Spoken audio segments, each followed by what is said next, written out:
All right, everybody. I'm Bobby Brill. I'm the host of Creative Mind here at the Academy of Art University. And for this panel, we have Jordan McCreacken-Foster, who is a concept artist and an illustrator. He's doing some teaching at artprof.org, and he is going to walk us through the idea of character building and character development and how you start that process out. So I'm going to hand it off to the artist and try and stay out of the way. Jordan, take it away.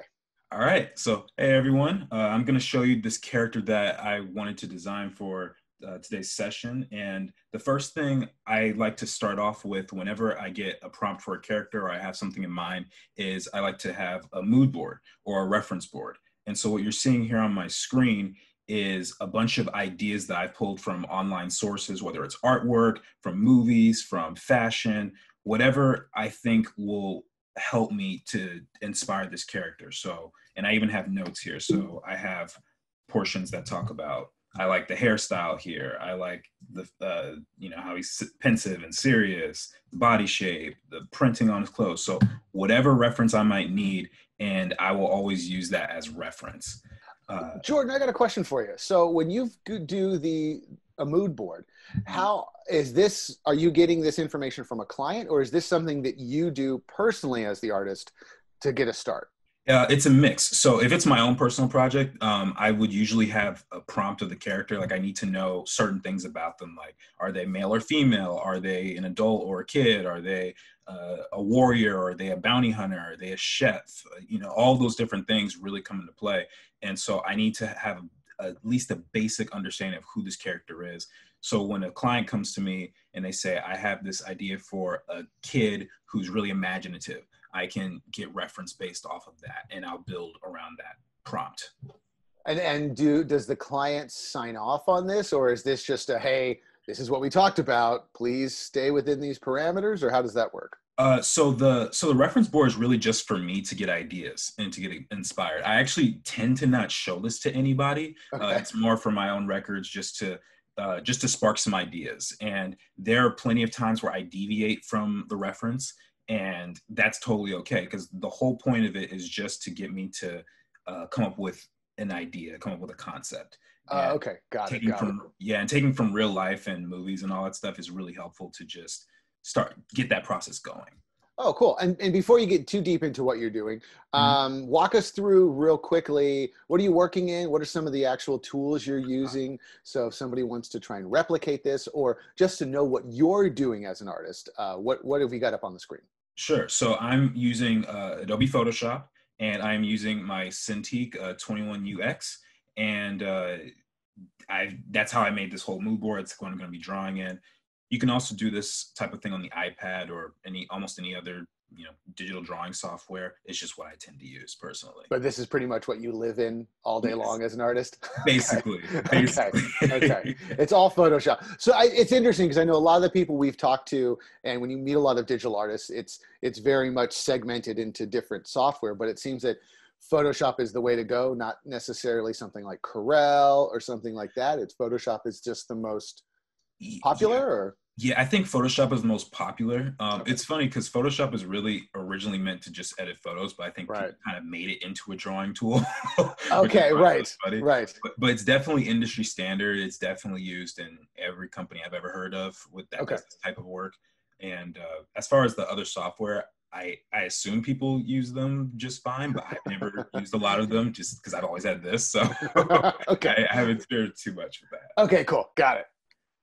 So after I created this mood board, what I did was I decided to create some thumbnails, and I wanted to have this character that was like a warrior. He's a warrior, and he's wearing some ceremonial garb for this festival. And I just had that idea in mind. So I wanted to have that sense of strength, but also a sense of honor and regality. And so what I did is I drew this body first, because I have to place the clothes on the body, and therefore it's incredibly important that I get that right. If he's an entirely different shape, if he's shaped like Santa Claus, I ought to know that as a designer. If he's shaped, you know, like a really skinny person, I need to know that, because the clothes will fall differently on each person. And so I took my reference photos that we saw on here, and I put them all together before the stream, obviously. And I just said, okay, I like this shape, I like this shape, these types of clothing here. And I ended up liking the design for number 2. And so I basically enlarged it and just plopped it on top of him. And so now I have a direction that I want to head in. And this doesn't have to be a final look. I can always change things about it, but this is a direction I feel comfortable with going, and I feel like it explains who this character is more than any of the other designs that I did.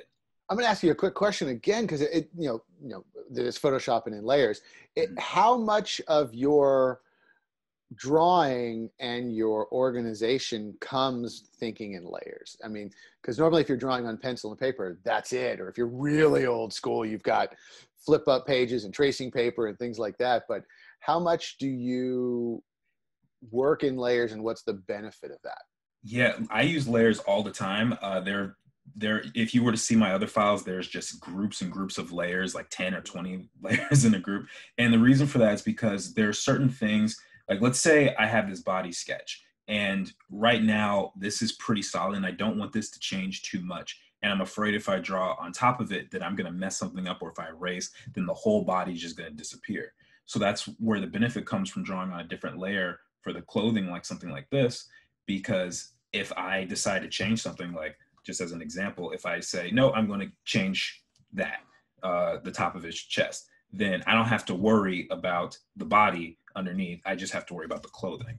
And so it's incredibly useful. And I recommend that artists use the tool that's available to them, because a lot of times artists will, or new artists will have this apprehension of using it because they're like, oh, well, traditionally it's supposed to be one layer. And in reality, use the tool to your advantage. There's no rhyme or reason to say you can't use the layer when it's available. So, yeah.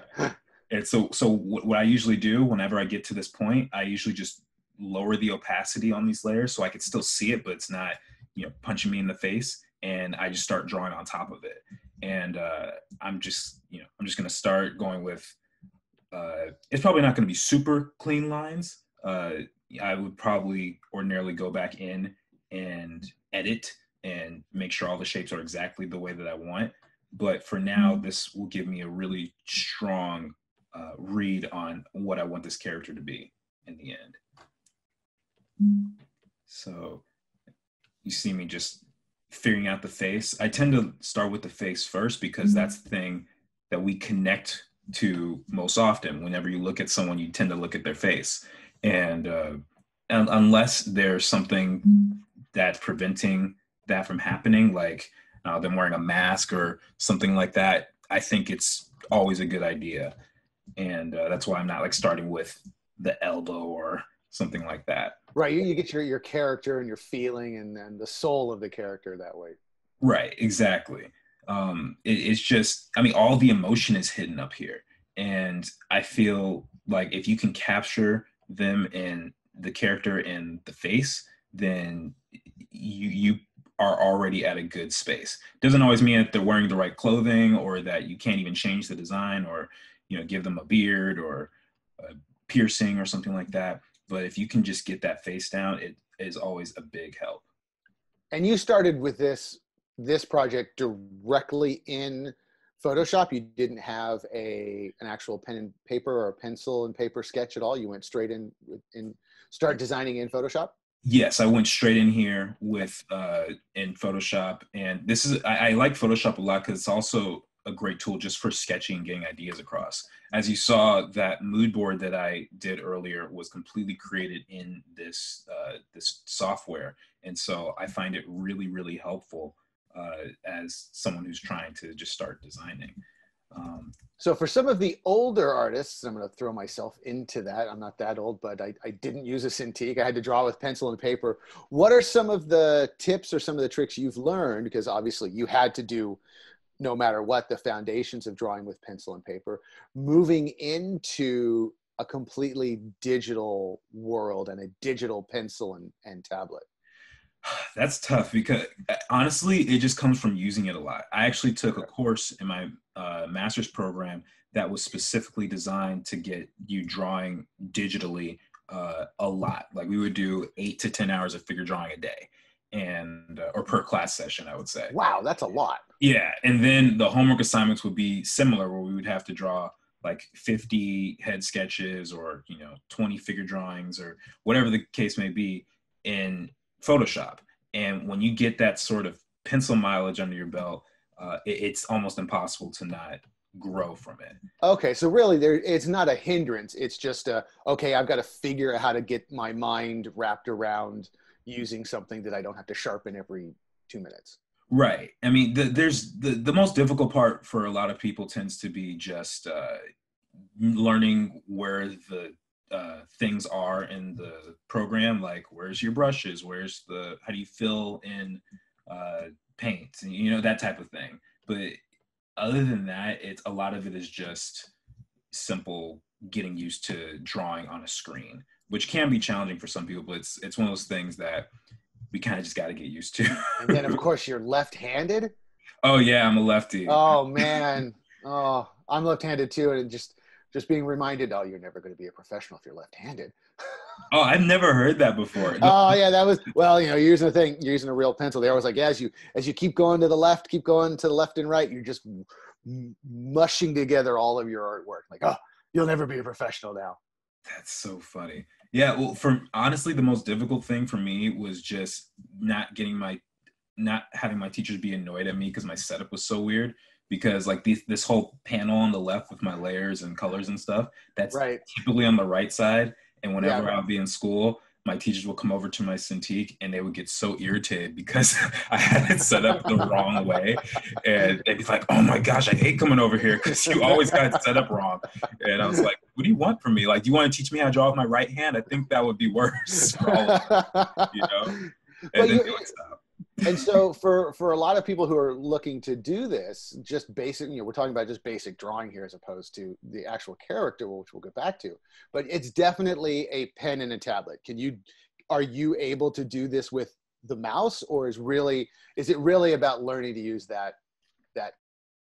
There's always going to be someone who can say that they can do this with the mouse, but I feel like that would be way slower and not very intuitive. I remember one time I made artwork on a trackpad and it took me like 4 days to do like one image, and it wasn't even that good. It didn't have any atmospheric perspective or anything. It was like this graphic poster that I was making, and it didn't even come out that great. So yeah, I think anything that resembles a pencil and pen is the best way to go, because it's much more intuitive that way. Like, you've been training to draw for all this time. It would make a lot of sense to have a tool that kind of replicates that, which is why I think a lot of people like the iPad as well, because it's portable and you can use a lot of the same stuff.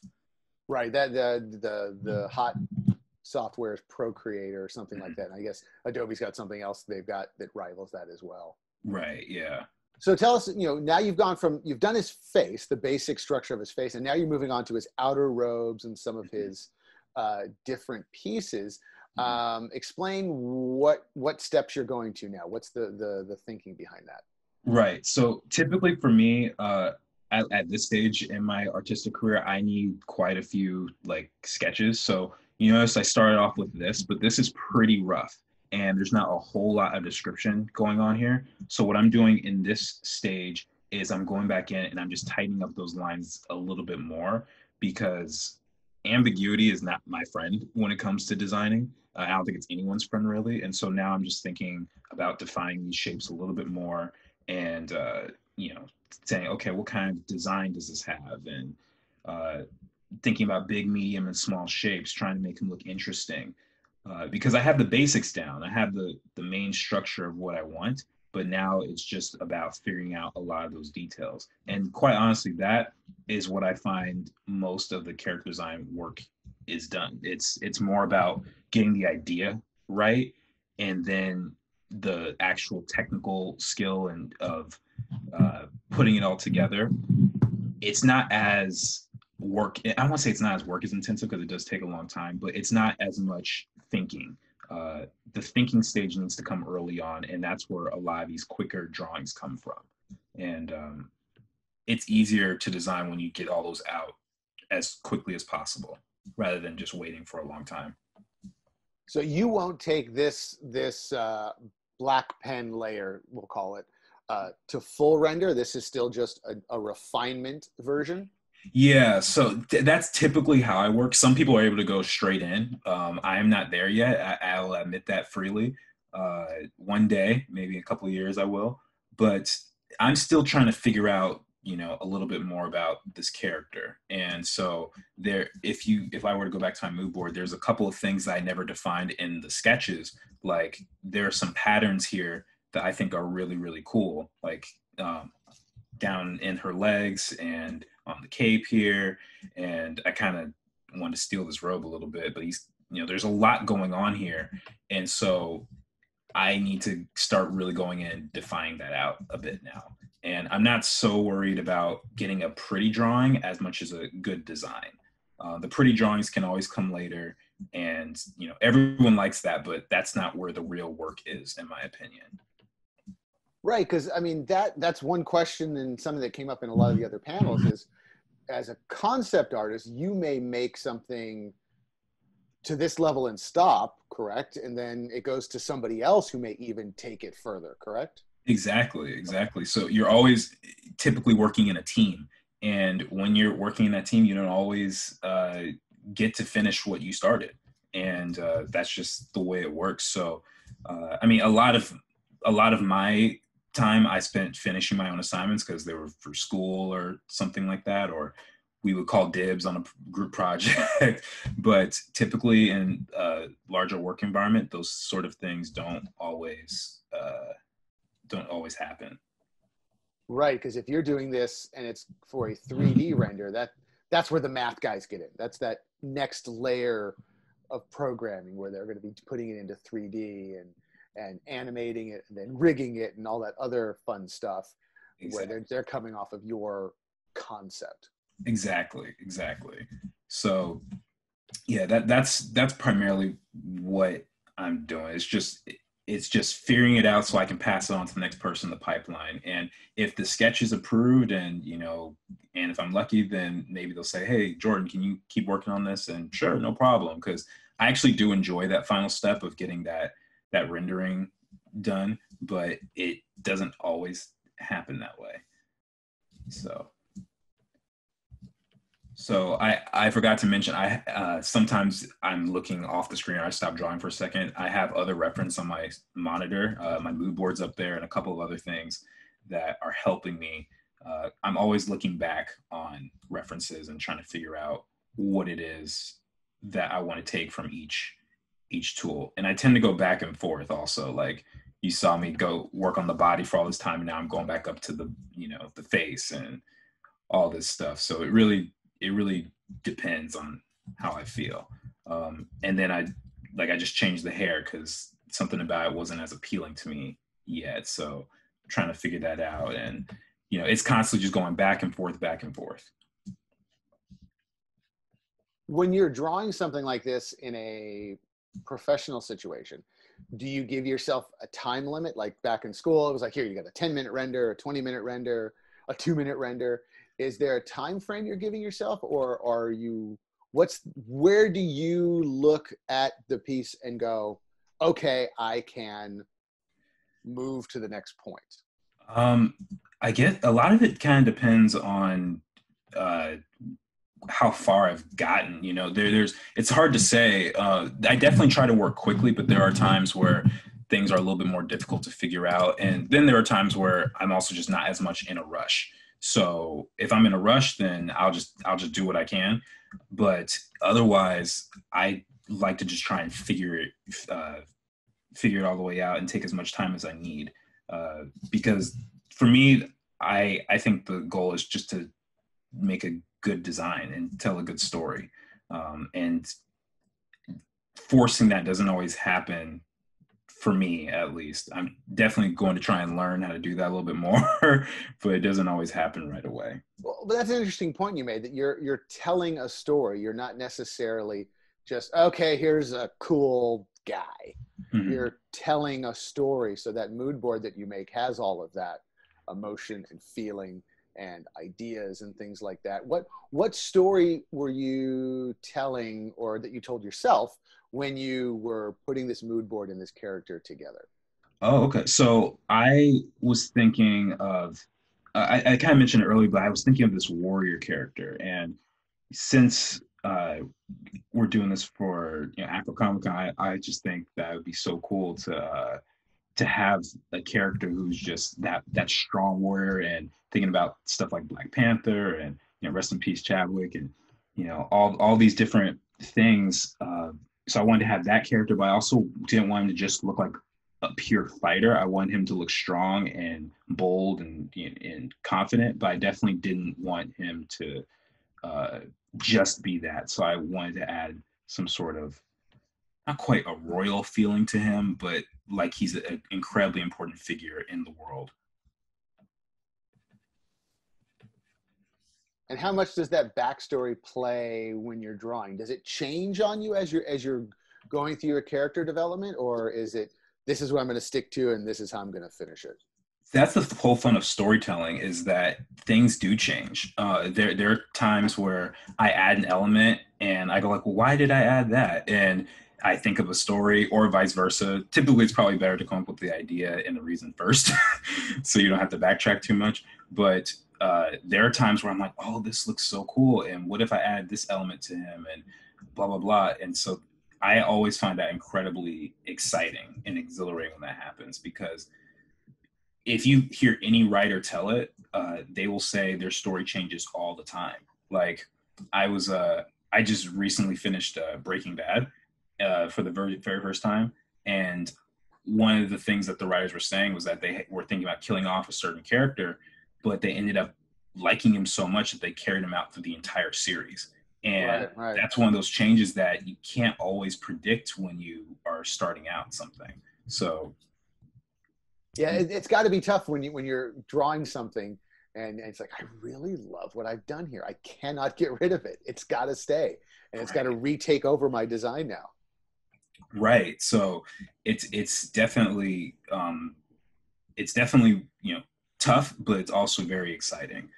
Um, and so just so I explain what I'm doing, why I put these little things here.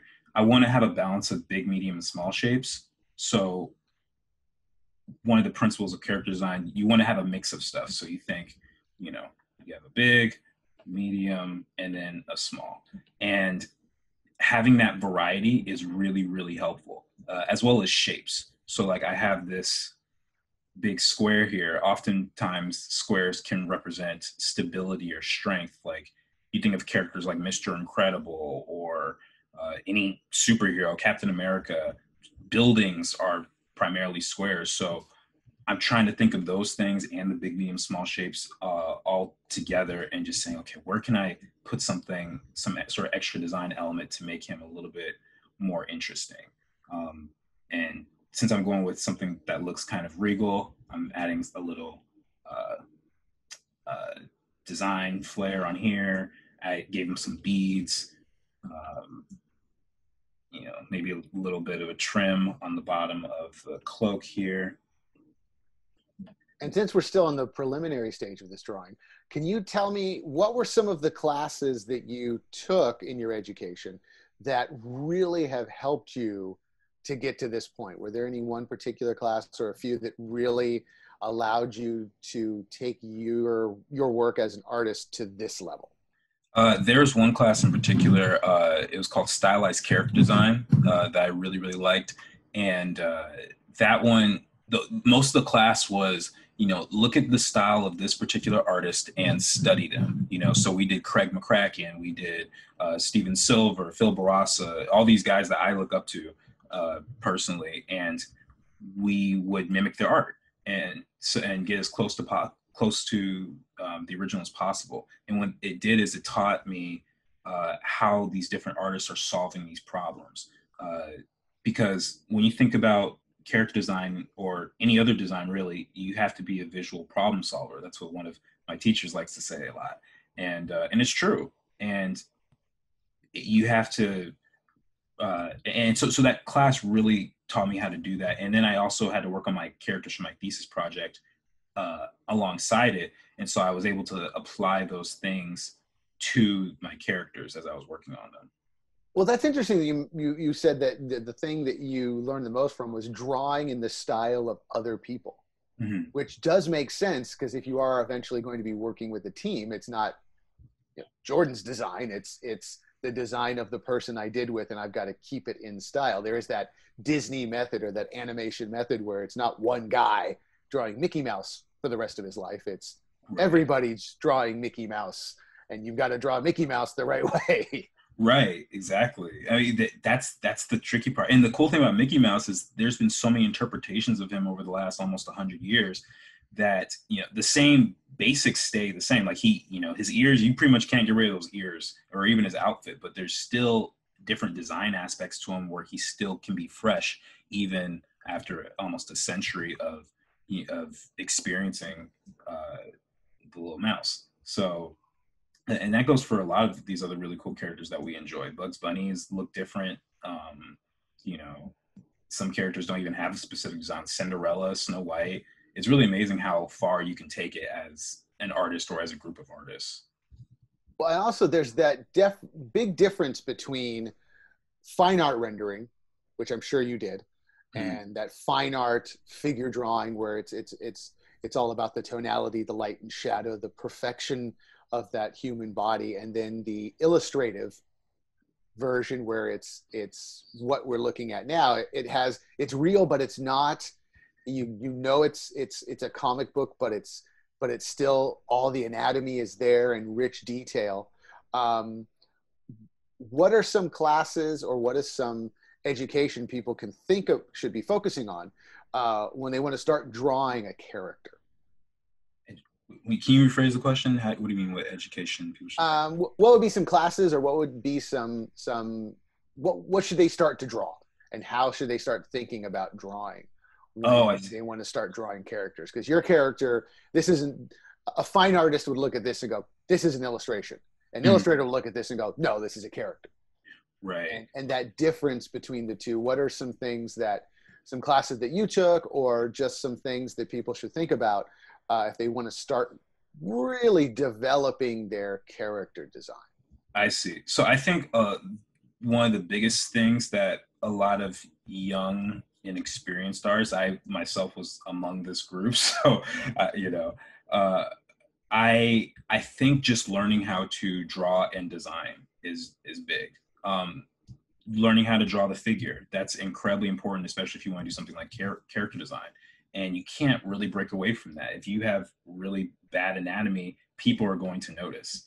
And so I think that, that's a huge step, being able to draw any object that comes your way. So if you have a prompt for a character and they have a robotic arm, can you draw something that looks robotic? Or if you need to draw a character in a car, or wherever the case may be. So I think that all is incredibly important. I also think that alongside that, just understanding the principles of design. Like I mentioned, big, medium, small, there's shape design, there's the quality of line. There's an infinite number of things that are basic principles, value, colors. And as an artist or as a student continues to learn those, they're all going to start to click. I noticed for a lot of people, it takes a while to understand all those things and how they connect. But there's always that one assignment. There's always that one project that a student will get, and it just clicks for them, and they'll start to fully grasp all those principles and understand, oh, that's what the teacher meant, and this is how it applies to my work as an artist. Okay, so catch us up a little bit. We've gone from we got a new layer here. So yes. This purple layer. So what was the step? So you finished your black line drawing on top of the red, and now we're into a purple. You're drawing on top of that purple layer. So what was that change? What have you updated? Right. So what I did was I just took this drawing that was really it told my story, but it was still very, very loose. And I think there were a lot of details missing. And so I said, okay, now that I've got taken this, how can I take it a little bit further? And so I drew on top of that, and I came up with this, which refines just a little bit more. And I think it's more clear. Doesn't necessarily mean the design is done per se. There's still some things I can add throughout the process. Like maybe I want to add a particular shape, you know, on the part of his waist or on his leg or something like that. Oh, for sure. I mean, you can almost hear some of these accessories maybe jingling and jangling, and you can feel the flow starting to come from his cape. I mean, the refinement is definitely greatly improved in just a few simple is an understatement, a few key strokes that you've made. Right. And so now that I understand that, and now that I've gotten to this place, I can take it and do just something a little bit cleaner. And ordinarily, if I'm, you know, really trying to get something super polished, it might take me a couple of these. For the purposes of this demo, probably, you know, I probably won't get that far, but I'm gonna see if I can also include a little bit of color if I move fast enough. But yeah, so it's a lot of thinking and trying to just figure out exactly who this character is.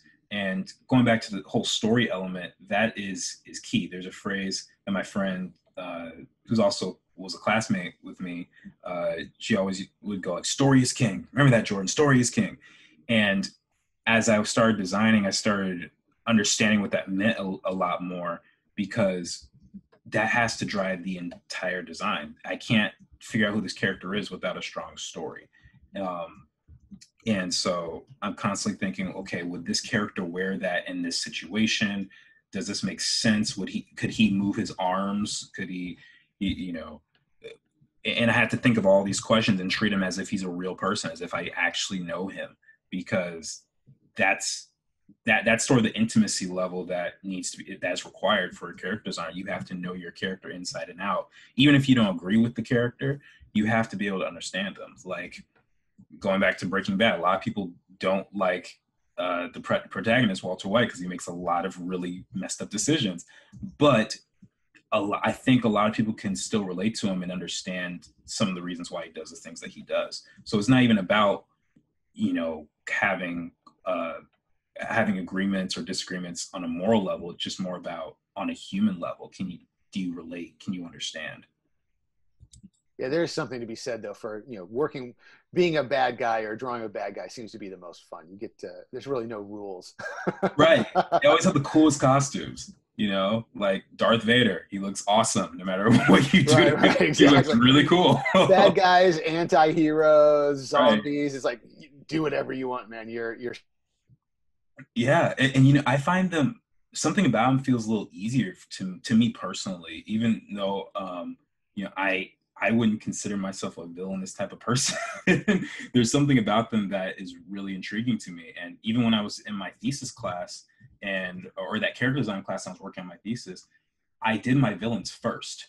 And I still don't have a full reason why, but I think it was just because you know, they looked really cool in my mind. And I was like, man, if I can just get them down, then I could, you know, really figure out how to contrast my main character with that. Because like you said, with villains, there's almost no limits. You can give them wild hairstyles. You can give them big old scars if you want to. You can, you know, give them really tattered clothing, or, you know, pretty much anything that comes to your mind. And it will almost always work as long as it fits with the world and the story. Yeah, it's interesting. A lot of screenwriters write from the ending backwards. It's like, I know the ending. I know what's going to happen. I know who dies. Here's my big dramatic death. Then I got to go back in and figure it out. But the dramatic death, the evil bad guys, that's where we're starting from. Right. It's a lot of fun. I think it's incredibly enjoyable. So you know, this character in particular I wouldn't consider him a villain at all. But this is certainly a hero. Yeah, I definitely, you know, maybe I should have done a villain for this, but I don't know. I was feeling kind of heroic. You know? He could have his anti-hero moments, I think. Yeah, there we go. He needs his moment of truth to really become the hero. Right. So, you know, there's always a lot you can really do. A question on this type of drawing as well. The clothing is a character in and of its own. What are some tips, or what is it that you do to really understand clothing and how it moves? Is there anything special you do to really be good at drawing clothing? I think first off, taking a clothes figure drawing class will definitely help. Understanding the basics like wraparound, different types of fabric, how they work. And I'm not saying I'm an expert by any means, but I think that those will always help a person to develop as an artist. Once they understand those things, like I know art is a lot about learn the basics first, and then you can really develop some wild stuff. Like even Darth Vader, right? Like he has a cloak and or a cape, whatever you want to call it, and that follows certain rules. You know, that cape is only going to flow a certain way. And there's certain things it definitely won't do. There's a certain way fabric tears. There's a certain way that all these things have to come into play. So you have to understand those basics and how they work, I think. Right, you mentioned earlier, can this character actually lift his arms in what I'm creating? Is there reality to what you're drawing? Right. So like with this character, I wanted to add like a little bit of a slit here, and I might change this later on. I could totally see myself going back to this and looking at it and saying, oh, I think I could change this and that. But I thinking, okay, well, he's going to have a slit here in order to move his arms. Otherwise, he's just going to be kind of stuck for a long time. So yeah, it's incredibly important to think about those things as I'm designing. Then going to the pants. And again, this is, the other thing about doing concept art, I heard this from my teachers a lot, is it's not always about doing pretty art. A lot of it is very rough. Like I actually have, I have several art books. One of them that I think is most prominent is the Black Panther art book from the Marvel Studios film.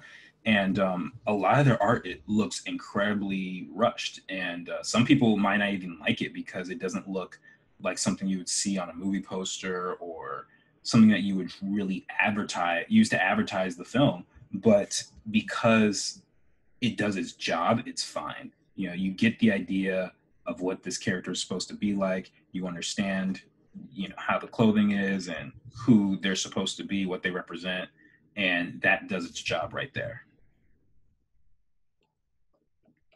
Well, it's also interesting watching you as you draw these things. Like first you had that, oh, I'll curve it. Nah, I'll keep it straight. Mm-hmm. Just kind of changing as you go. What are you thinking as you're adding these more fine-tuned elements? Some of it is just taste, or maybe it's just not expressing exactly the feeling that I want. So like these, I just imagine them being little tassels, and so they're not going to draw a whole lot of attention, but they definitely, I think, add to the feeling of that sort of regality and sense of importance that I was going for. There's a lot of the decisions are kind of just on the fly too. Like, sometimes I don't want to say I'm being temperamental with it, but sometimes I'm just like, no, that doesn't work. And I just have to adjust constantly. Like this right here I don't like the way that connects. So I might have to change that up a little bit and just figure it out. It's like a big, I don't want to say it's a guessing game sometimes, but it's just a lot of, does this work? No. Does this work? Yes. And and just moving forward from there.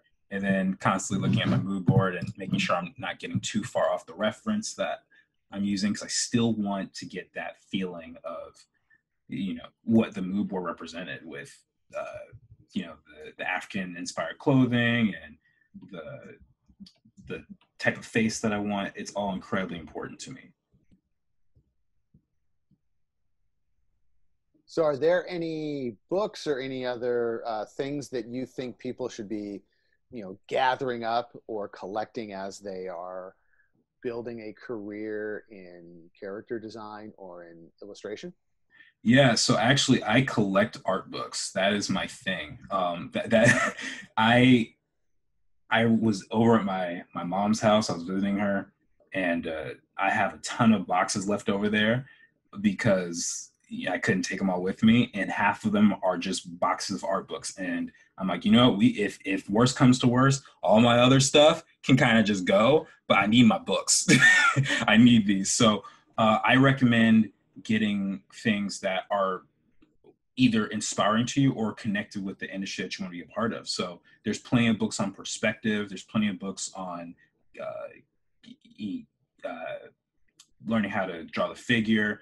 My personal favorites are the art of books that movies and that come from movies and games and things like that. So right now, I actually on my desk have the Dragon Prince art book from the Netflix show. And that book has been inspiring. There's a couple of design elements that I grabbed from them and put in here. I was like, oh, this is really cool. There are times where I found PDFs online from books that are out of print, and so I think all of that is important. Just growing your visual library and your reference library is incredibly important as an artist, because you don't want to take inspiration from only one place.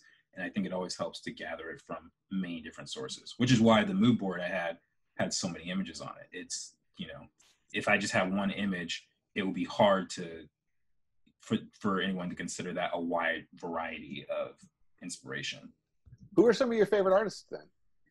Favorite artist, LaShawn Thomas. He is famous for working on the Boondocks, first 2 seasons, and then he has his own show called Cannon Busters on Netflix.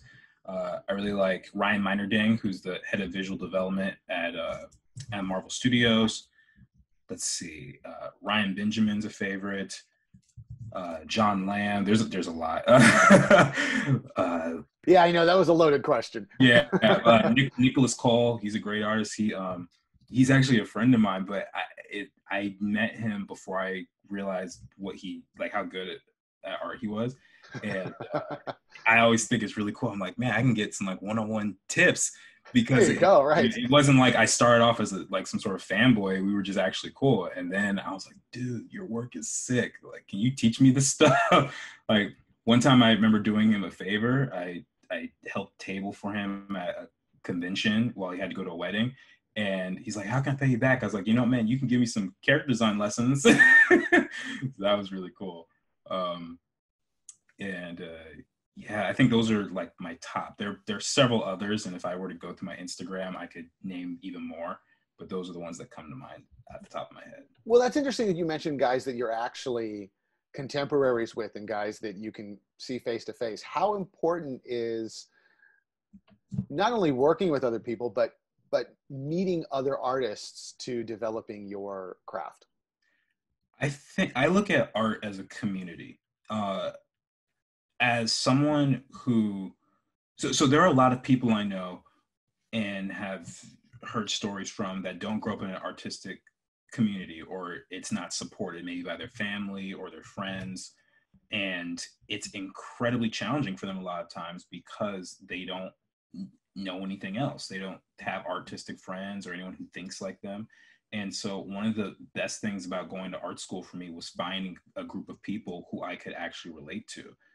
And so I got my bachelor's and my master's degrees in art schools, and I absolutely love them because now I have former classmates who are now colleagues and coworkers who understand me, and a lot of my friends understand that artistic world, and it's great. So I think anyone trying to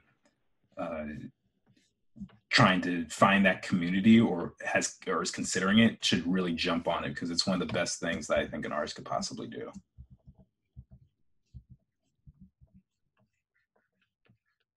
And where are you at now in the stage of drawing? What are you thinking here at this point? Right now, I'm just kind of filling out the details. I would say I'm. Wow, what a difference! I mean, let's people hold that up for us to see. Just that single line drawing, just that it's now looks like a cell ready for paint. I mean, it's so much closer to that finished view. Can you cycle through those layers for us, just so we can kind of see from your initial human sketch? Yeah, so we have the body sketch here, and then we have the clothes on top, and let's see. Then we have this one, which is the rough, and then the version that's a little cleaner. There's a couple things that still need to be added. Sure. You know, like the beads on the wrist, some of the design on the shoes and things like that. But I think it's clean enough where I could do like a quick paint over for color and But explain this process, because this is fascinating in that you've gone from something that was very thick lined, very sketchy, very almost voluminous in its line work, and now you're getting down to almost geometric and very clean, narrow, decided lines. What is the reasoning behind that progression? What are you getting to? So I like starting with thicker lines because it forces me to consider shape more. And in the beginning, that's really important as you're trying to figure out your design, because as I mentioned, that's one of the fundamentals of design, the shape, line, value, things like that. And so as I refine and make these little decisions more and more, it ends up helping me to see if those things are reading and if those things are working. And once I do that, then I can just nail it down and do like my final cleanup stuff. So, and I can do like a lot more tweaking this way.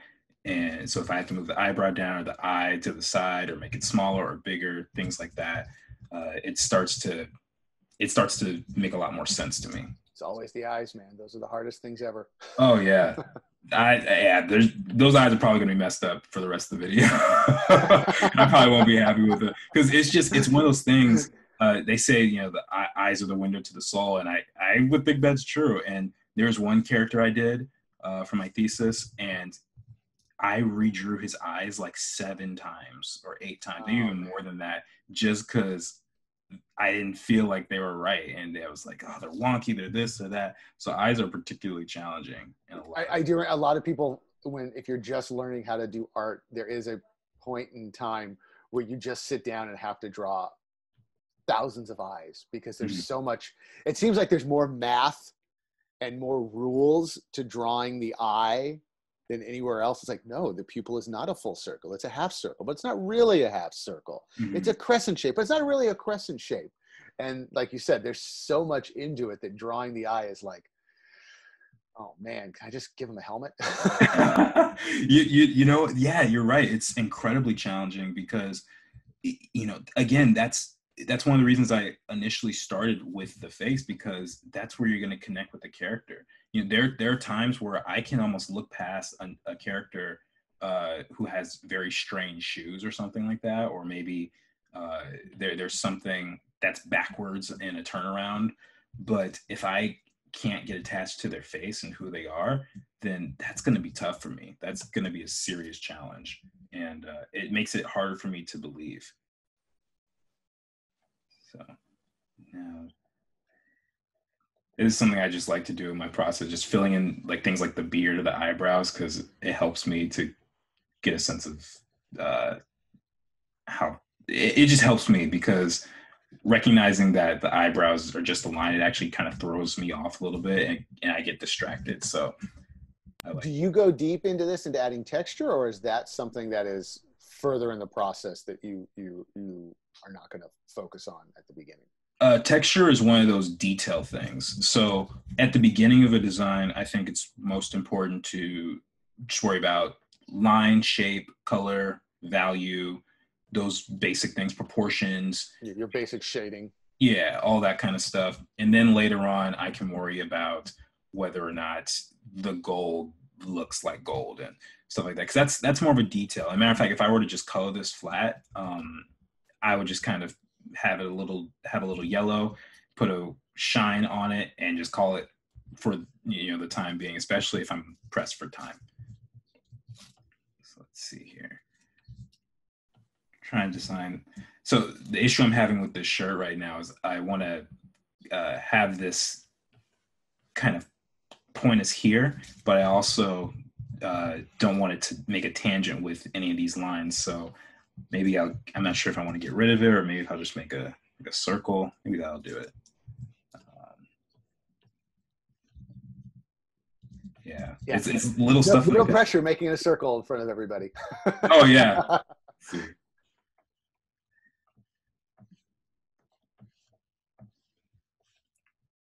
Yeah, this is definitely where working digitally can save you. It's like it's close enough to be a circle, and now I'm just going to hit that transform tool, grab Right. some corners, make it a circle. I'm just getting the Exactly. idea across. Stop yelling at me. Oh no, exactly.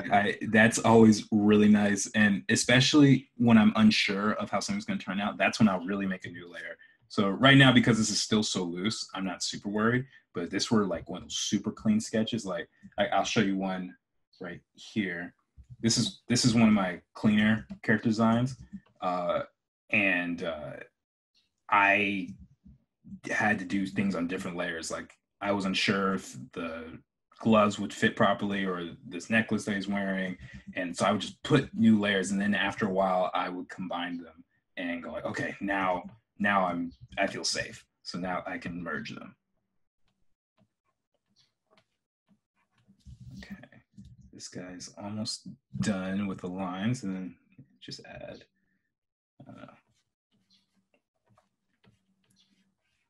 something like this maybe.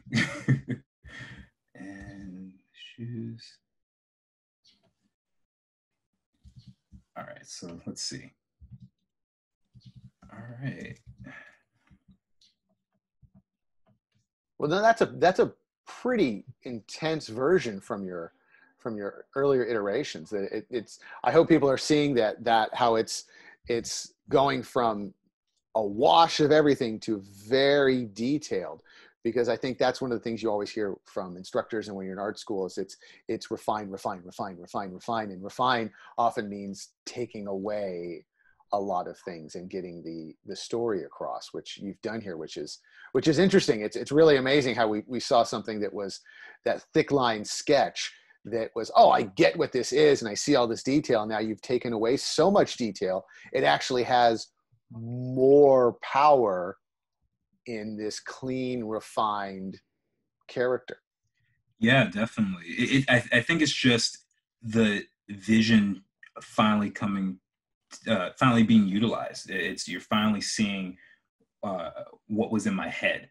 And though obviously there can be tweaks, if it's for a particular client, they might say, oh, I think we should add this or get rid of this or whatever it is. But at least my vision is being made clear. The way I'm seeing this character is more refined than it was at any of these drawings here. And though there are similarities, and you know, there's still a lot that I think that's new that adds to this character. And so yeah, I think that's pretty okay. I could add maybe some more wrinkles here, but yeah. All right, so now that I have, Yeah, this is great. This is, I mean, this is it's really a totally different drawing than what you originally did. If you want to cycle through those layers again so we can see it, because you know what it's great. you know what I'll do? I'll put them side by side so we can just There we go. go like that. So let's see. Move. Because I think that's one of those things that when if somebody starts to take an art class, whether it's a weekend class, a one-day class, or goes into art school, it's really about refinement, and that's confusing the first time you hear it, where you want to refine what you've done, because a lot of times I'm correct me if I'm wrong. You went through this. I remember going through. It's like, no, I'm doing very sketchy work, and I'm using the pencil and the feel, and you need to see it. And what you're showing us is, yeah, that's where you start. Now the work begins. Right. Exactly. I mean, it's a process that takes a while. You don't really always get the quickest rewards sometimes. I mean, concept art is supposed to be quick, but in the context of things, I don't know if it really is. Like, you have to work quick, but the figuring out the final decision doesn't always come that way. And so you would have to be very, very patient. But no, this is fascinating, because it's interesting seeing your human sculpture with all of the anatomy there, and really it's, I don't want to say lost, but it's not clearly visible in its design. However, the clothing, like you said, would not drape the way it would without that anatomy there, without that understanding of flow. and where you have his power and all of his individuality and feeling definitely shows in the progressions you've got. Can you walk us through some of your choices and some of your thinking from going from left to right? Sure. So, when I first showed everyone, I said that the body frame is incredibly important to understand how the clothing would wrap over the figure. Like if you had a belly like this, and it's like a beer gut, then I would have to change all those things here and reflect that in the design. So that was the first step, just figuring out how is he built. And here, I kept very, very similar. There are a couple things I changed. Right, for example, let me pick maybe a bright green. There's like these, not quite, I guess a collar that you could say that I left out here. I just felt like it was a little much. And if I can always decide to add it back depending on how I feel, but something about just the round shape I thought was more appealing.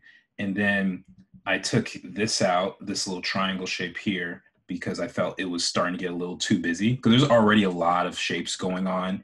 And I feel like if I did something like this, you would lose the focus. Because one of the things that I want to be key is this little necklace that he's wearing. That's something that's incredibly important to his culture and who he is as a character. So I tried to emphasize that by having things that would point to it. And rather than having this big triangle shape like this and then having this point here, I wanted it to be more direct. So now I have these connecting, this connecting, and then with the circle, I think it probably, this is something I'm still analyzing, but I think it actually makes it a little bit more central that this is what I want you to look at. For sure. Your lines of perspective are definitely hitting on to that necklace, as opposed to here's a bunch of very geometrical armor shapes. Right. You definitely softened him into somebody who has a deeper story behind him. Right. And, and now I'm at a stage with this where I could either start coloring or I could just start finding ways to put in little details. So if I wanted to add something to, the shoulder armor, like I could put something here, or I put these little trims on the bottom of the cloak, and I could make more intricate design on the, I don't even know what I would call this, the belt waist flap thing. And, all the way around, I just think that, these types of decisions I've been making the entire stream, and it's getting much closer to what I had envisioned. So now I'm at a space where I can do some rough color if I wanted to. So let's see, do we still have time for that, or? Oh yeah, keep going. No real hardcore time on. Okay, cool. So have the color here, and then I'll just do something really rough. Typically what I like to do is I will do super rough colors and not even care if I'm coloring in the lines or not. So let's start with his skin tone. See, maybe something a little more red. So actually, I'm gonna change my brush here. So the reason. Let me ask. Oh, go ahead. Oh no, go ahead. Let me ask you about that, because we're talking about skin tone, and skin tone really has a lot of variations to it. It's one of the harder things to color. Mm-hmm. What are some tricks for dealing with skin tone across cultures and ideas? I mean, a green goblin can be anything you want when you're dealing with somebody that's human. Mm-hmm. Any tips or any tricks you've got for working with skin tone to convey the character better? I think a lot of it is actually done earlier, more at the stage of the writing, because there's a certain way I would design the face if it's from someone from a different culture. So the way that I learned this is, if you have a character who's Asian or Black, you want to be able to find a way to show that with just your lines, and then you could take that and I don't want to say make up whatever you want, because you could clearly have features like him and give him blue skin if I felt like it. Sure, right. So sometimes you could just color pick. For this character, I'm actually referencing another character that I already did. This one that I drew earlier. Let's see. In my mind, these two are in the same world, and Okay. and that's him with some colors. So I actually could just color pick that and put that on my new character here. So yeah, but as far as color goes, it really just depends on the world you're designing. One thing I definitely like though is when people change the type of saturation in the colors or in the skin tone, because there are some people who are more healthy who have more saturation, and you could, if you want to do someone who looks more sickly and like they're dying, you could desaturate it. You could give someone a slightly bluish skin tone or slightly greenish, and it's just, there's so many things, you know, just color in general does a lot for design. It's kind of hard to go into. Sometimes some people have a really hard time understanding how it works, but yeah, that color theory class that people should take is very much an eye-opening experience. It doesn't matter if you're an illustrator, a photographer, or even just somebody remotely interested in understanding color theory is like mind-blowing. it's essential. It's really essential. And uh, I I think that one way to really get that going strong is just study photos. And like an exercise we do in class, there's a class I took at the Academy of Art called Color and Light. And what we would do is we would look at photos of different environment situations. So whether it's raining or it's bright and sunny, it's nighttime, and we would study those, and we try and not color pick, but match the color as closely as possible to that image and then paint it. And by understanding the science behind why things are the way they are as well. And by doing that, it really helps build your understanding of how these things should look and feel. And that's essential. I don't think anyone should try and avoid doing that as they want to work in color. It's great. Right. People aren't just, white, yellow, black. Right. Skies are not just blue. Mm-hmm. It's a blue wash. It's fine. It's that color temperature affects so much of what we see. Right. And then also just color is often relative. There was one class I took in my undergrad, and I remember we painted, it was traditional paint, and I did a whole wash of this lime green, almost like Nickelodeon slime color. And we painted this 18, I don't know if it was 18 by 24, but it was pretty big. And our teacher told us to put our hand over it and see how the color would react. And my skin tone is, medium brown. And because there's a bit of a reddish tone to my skin, and it was combined with the lime green, it was really popping. It almost hurt my eyes. And there was no glow or anything. It was just like that. Right. It was really fascinating to me. And ever since then, I've always just thought about, okay, how does this color relate to this other one? And so, yeah, I find that incredibly fascinating. Yeah, that concept of reflective light, shadow, highlights. Even when you start learning about tertiary colors, it's like, no, green, pink, and orange really can go together. And you're like, I would never paint anything I own green, Right. pink, and orange, Right. until you look at it and go, yeah, that does kind of feel right. I get it. Right. It's so fascinating how just color works, and then thinking about complementary colors and tertiary and it's primary color. It's just, there's so much science behind it that it can be overwhelming sometimes. Let's see. So this, I'm going to ask you some questions on this, because as you're coloring, is coloring the right term, or do you say adding color? Because coloring makes it sound like my 3-year-old. No, coloring. Okay. Yeah. Adding your pigment. Right. Yeah. bringing your digital tonality in. Right. I never would have thought this color. Can you go and show us on your mood board what you were thinking of? Yes. Let's see. This is great, but looking at your mood board and looking at this, there is a difference.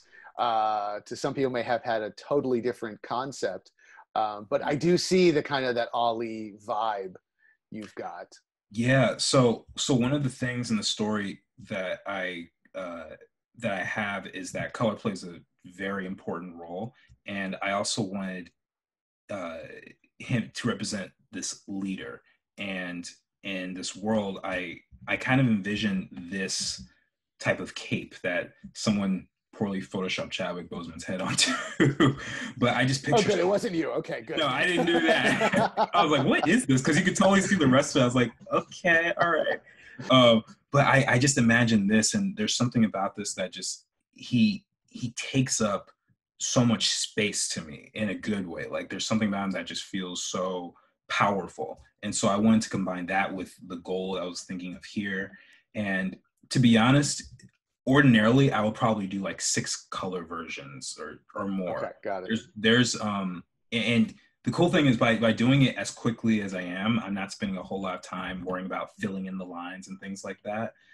There's plenty of time to make adjustments and say, I don't like this yellow, I could change it. And, you know, because all I'm doing is just trying to understand it. I can always clean it up later. Cleanup is the part that everyone sees, but I don't want to say, it's probably the least essential out of everything when you really think about it. Because the whole point is just getting the idea across. So now I'm just doing this hair, and that color might not be the right one. Yeah. Since I have it, I did the drawing, I'm gonna just pick my own work. No, but it's interesting as you're changing colors, you can definitely see how color changes age and feeling in this character. When you had that lighter color, it looked, you know, younger. Now you're going for that grayer tone. It's like, oh, this guy's older. This guy's wiser. This guy's seen some things. Right. So yeah, I have a lot of fun with this stage because there's so many possibilities, and I think that this is an incredibly important stage because the way you feel about a certain character, how you associate them, can really just be seen by the clothing that they wear.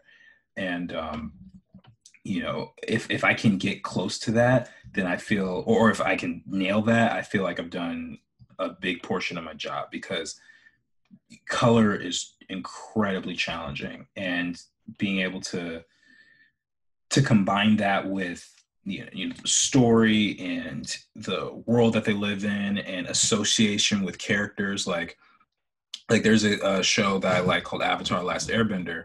There, in the first season, there are 3 main characters. 2 of them are primarily wearing blue, and the other is wearing red and yellow, and he stands out as the protagonist partially for that reason. There's other design reasons, but what I'm trying to do is I need to think about the other characters I have in this world, how they associate. Would this character, you know, stand out in a lineup, or they fade away into the background? And so I have to consider all these things as I work. Let's see. And so since these guys are in the same world, what's the relationship between the two, or is that up to us to determine? I want them to be father and son, actually. So my intention was that there would be some sort of cultural ceremony that the father's taking part of, and he's got to put on these, you know, special robe, if you will, this regalia, and his son is more like kind of like a break dancer almost, so they don't have to dress exactly the same, but this is specifically a very special what do you call it, a special scene that I had pictured them in. And so even if I don't, the other thing about story is, even if I don't say all that stuff verbally, I want the person to be able to feel that and understand that there's something about the way he looks that feels important. So it's all about the storytelling and how important that is. And it's interesting as you look at the colors. I mean, you can see that, where even if you didn't say they're part of the same world, you can definitely go, okay, I can totally see these 2 characters inhabiting the same screen. Right. And if I've achieved that, then I'm set, because a character design, they have to exist in a world. That's one pitfall that I fell into a lot, is I wouldn't really think about that, is you have to put them in the context of the world that they're living in. I know I've said it a few times already, but it's so important, and I can't say it enough, because it's not just this one character. They have to have family or friends or people they associate with. They have to, you know, what's the culture? What's the time period? Is it a fictional world? Is it the real world? Is it, you know, fantasy? You know, thinking about genre, all those things. So it's essential. Yeah. When we're talking about that, I got a question for you on that, because that has come up a lot in some of these panels, and that comes up a lot when you're talking with illustrators who are doing video game and concept art, and you start working on fantasy versus reality. And so a human or a humanoid character has a very specific anatomy, but what are some tips you can give or some pitfalls that you may have run into when you're taking this character and then he's a monster, or he's a dragon, or he changes into something that is fantastical and not in our real world? What are some things to think about when you're drawing a character that is not based in reality? So when you're drawing a character based in reality, then you have to decide if that's going to be a very realistic world, or if it's going to be slightly stylized. Because you could argue that like the Marvel Cinematic Universe takes place in reality, but there's also a lot of elements that, like Groot, there's no way you're gonna, you know, walk around the park and find Groot hanging out, or Rocket, or whatever. So there's a big spectrum when it comes to total fantasy, you know, things like Lord of the Rings or whatever. Then you have so much more play in the proportions and the hairstyles, the skin tone, like the film Avatar, James Cameron. Like I forget the name of the alien. Naive or something. Yeah. The blue guys. Yeah, the blue people, right? There was a lot about them that was completely just fun. Like they just had little markings on their skin. They were blue. They had these like almost cat-like noses. If I remember correctly, it's been a while since I saw the movie. But yeah, you can have so much more play with those types of characters. And yeah, I have a lot of fun thinking of those types of things as I'm designing this world. But so now you're throwing in shadow, correct? Yeah. So I'm throwing in a little bit of shadow. I think this character is mostly done, at least for the concept. And you know, I might, as I'm doing this, just say, oh, I think this color would look better here. But this is that stage that I do where I'm just like, all right, just fill in the shadow where I think it would go. And again, I'm not worried about being super clean right now. That's not the point of this. It's just to get the idea across. And then later on, I could, like I said, clean this up, refine it, make it look all professional and pretty and stuff. Or if we're in a studio environment, maybe they'll go like, all right, Jordan, work on this other character, and you over here clean this up and do a turnaround and all of that. So that's kind of the stage that this is at right now. All right, explain that turnaround, because that's one that's always what's a turnaround? Oh, okay. A turnaround is, so when you're working in a team environment, especially like animation or games or even film, everyone needs to be on the same page about stuff. And it's very hard to work in a team where not everyone's understanding everything. So what a turnaround does is it provides all the people on the team with the views of the design. So like, here, I'll show you the character that, the other character here, since I have one for him. Loading. But basically just shows them from all angles. And it's incredibly important because if you need to draw this character running from the back view, they're not going to be able to understand that just from looking at this, at what I've drawn here. There's probably a whole design and a whole aesthetic to it that they need to understand. So hopefully it loads in time. There we go. So this is one I did of that same character I showed you. And this is just to say, okay, this is what it looks like from the side. This is how his pants curl up. This is how they connect back here. This is what his hair looks like in the back. And so it just helps everyone get on the same page. And sometimes that's done by a different person than who did the actual front view design. Okay. But that's where you had mentioned earlier about having the ability to draw in other people's styles, is taking this, if you gave this to me to do the turnaround, it's like, okay, now I've got to really look at what you've done and go, okay, how am I going to make him look in the side, the 3/4, the Right. profile? Right. And the other thing with bigger companies and studios is you often have to do this for people who don't speak the same language as you. So like a lot of animated films or animated shows are done in Korea, and a lot of Americans don't speak Korean and a lot of Koreans don't speak English. And so you have to find a way to communicate that without losing time and, forcing everyone to go like, no, this is supposed to go here. And there's just be a lot of issues with that. So that I think would really help in a situation where, you're either across the country or the world or whatever the case may be. And I put the shadows on. Okay. So there we go. I think, whoa, oops. Forgot to move that layer.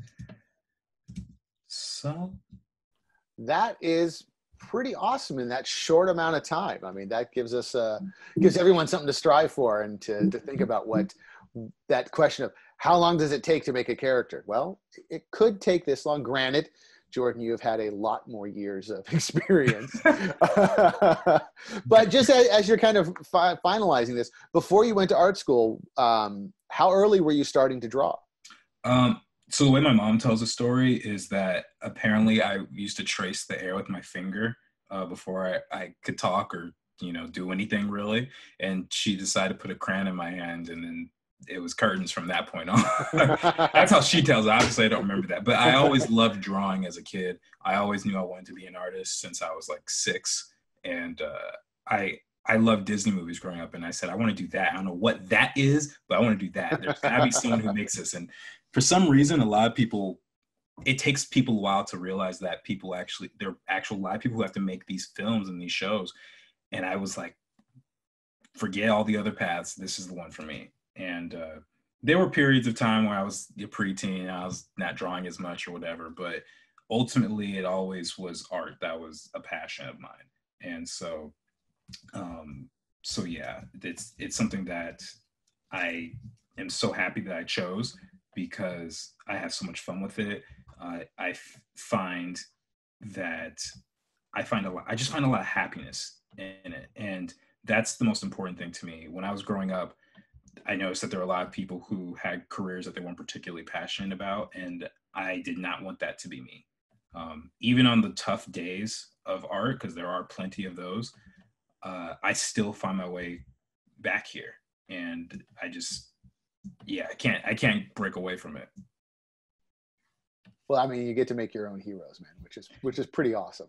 Yeah, it's the best. I can't think of anything else I would want to do. And just walk us through. You're playing with the hue and the saturation here off the colors you've already made. So that's another thing for people to think about. Is that color is relatively easy to adjust once you've got it digitally. Where if you were in traditional methods, you'd be all right. Do it again.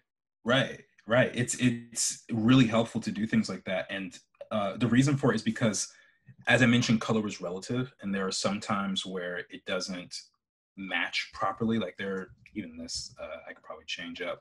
I'm not totally convinced on this little flap yet, but one thing that I also really like to do is I get a color, like let's say a purple or something, and make it pretty light and desaturated, and I'll fill the entire thing with it, the entire image, and I'll put it on a slight overlay so everything kind of has that like that glaze of this purple, and it's incredibly subtle. I don't even think you could see it on the screen, but I can see it, and I know that now it's starting to match all the colors because now they have something in common. So things like that I think are really right. Good. A lot of text designers do that. If you've got a big blue graphic, your black text actually has about 3, maybe 5% of that color in the black, so that it's not pure black tone. It's actually got a slight tone to it. Right, exactly. So yeah, that's basically how I would design a character. And if this were approved, let's say, then I would take this to the next level and just do really clean lines and get it to the point where it looks closer to this. But I think the overall feel of the character is pretty close to what I envisioned. And so if I were to put this to the side and do a full line up here, let's see, put this, okay, this is another thing. Probably want to name your layers because I didn't do that and now I'm paying for it. Let's see. There we go. You mean you don't just layer final for real final, client approved, final dot today dot final? I typically number them actually because of that specific reason, because I got lost and I was like, I don't know because I know version 7 is going to be later than version 5, so I like doing stuff like that. But yeah, so just to reiterate the process again, we started with well, first off, I should probably say this, started with the mood board and then figured out what I wanted to do, took it to the thumbnails, which I did over here. And as you could see, very lightly, there's still the nude figure version underneath. And I just sketched on top of it. Each of these took like 2 minutes. I don't think I mentioned that before, but it's meant to be super quick. It's not meant to be, you know, brain surgery or anything. And then everything else just came like this. Took that thumbnail sketch, blew it up over him, sketched it real rough, and then cleaned up the lines a little bit and put some color on top and just plopped it in. It's painful how easily you made that look, but I think everybody who sees this can see, okay, there is a method to this madness. This is not about, you're not drawing that final render because it's not going to exist. It cannot happen that way. You do have to have your fundamentals. You have to start with your anatomy. You have to start with your lines and your sketch. And most importantly, as you mentioned, your mood board, which really told us that story. Mm-hmm. Yeah, all the ingredients have to come together before you make the final product. Any last tips you want to give us? Fall in love with what you're doing. There's a lot of times where you might get a prompt or even a character of your own project that you're working on that you don't particularly like or that you have a hard time finding a way to enjoy. And I would say whatever you can do, make it enjoyable. Your job as a concept artist, as a creator, is to make it exciting and make people want to go see this character in action, whether it's a movie or a game or whatever. So don't be afraid to add personal touches, add your opinion to it. Obviously go with the prompt. You don't want to, you know, completely destroy the design, but definitely try and find as much ways to have fun with it as possible. Excellent advice. And that's with Jordan McCreacken-Foster here on the panel. And where can we find some of your artwork? Can you give us a website or your ArtStation page? Yeah, so at artstation.com/Joe McFo, that's JOMCFO. And then on Instagram, it's also Joe McFo, but it's JO.MC.FO. Okay, awesome. Jordan, thank you so very much. And I mean, again, you made this look easy, which is just awesome, dude. Thank you so much for having me. I really enjoyed it. And yeah, thanks everyone for watching.